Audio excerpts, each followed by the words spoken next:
Le Seigneur des bureaux, c'est une promesse. C'est casser les codes des conférences traditionnelles et des séminaires classiques. En fait, c'est un mélange d'humour, de storytelling, de messages profonds sur l'entreprise. C'est le fond et la forme. Et ma fierté, c'est de se dire que j'ai réussi à créer 2 conférences avec des ADN complètement différents, mais avec une promesse, celle de passer par des chemins inattendus pour passer des messages profonds. Parce qu'au fond, je suis convaincu qu'on peut vraiment parler de management, de communication, de cohésion d'équipe avec un ton léger, fun, tout en gardant de la profondeur dans le discours.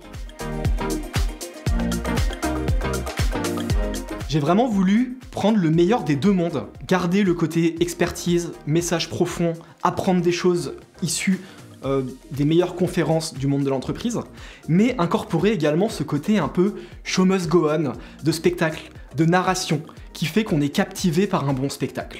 Et finalement, c'est comme ça qu'est naturellement venu le terme de confestacle, voilà, pour la contraction de conférence et de spectacle, parce que j'ai envie qu'elle soit fun, qu'elle soit mémorable, qu'elle soit inspirante, mais également qu'on apprenne des choses.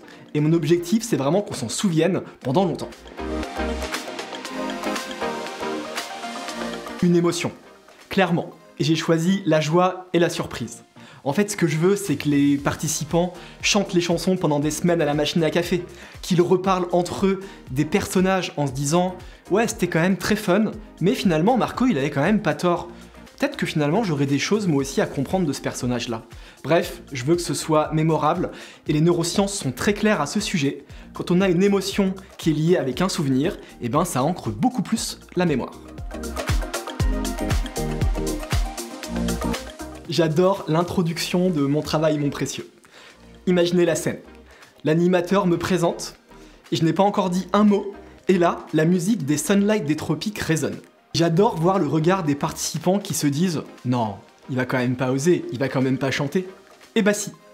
Et là où c'est génial, c'est que j'ai réécrit cette chanson à la sauce managériale, donc je vois les gens qui se marrent, je vois les gens qui sortent leur smartphone pour filmer, et surtout le kiff ultime, c'est quand ils reprennent avec moi le refrain, et qu'on finit en karaoké géant dans la salle. Que je suis votre allié et que je vous aide à passer les messages clés. Et vous savez, même si on dit la même chose, quand c'est dit par quelqu'un de l'extérieur, eh ben c'est toujours mieux. C'est frustrant, je sais, mais c'est comme ça. Mon travail, mon précieux, s'adresse principalement à des managers, puisque j'aborde des thématiques essentielles dans leur quotidien. Le recrutement, l'intégration, la vision, les feedbacks, mais aussi la cohésion d'équipe. Bref, tout ce qui fait leur quotidien, mais traité avec inspiration et humour. Alors que la conférence Dans la peau d'un héros traite d'un sujet universel, la communication. Elle s'adresse donc à un public beaucoup plus large, et dans cette conférence, je décrypte les comportements des super-héros comme si c'était nos collègues de travail, avec des profils pas si fictifs que ça. Et mon objectif est clair, vous apprendre à mieux communiquer ensemble. Je me souviens qu'un jour, à la fin d'une conférence, une jeune participante, qui devait avoir 25 ans, vient me voir et me dit « Waouh, j'ai adoré cette conférence, c'était passionnant, je me suis pas ennuyé, et tu sais quoi, j'ai même pas regardé mon smartphone pendant 1 heure, et sache que c'est un sacré défi et une belle performance. » Que ce n'est pas une conférence de plus, c'est LA conférence dont vos équipes se souviendront encore dans 6 mois. Une conférence, c'est souvent le moment fort d'un séminaire.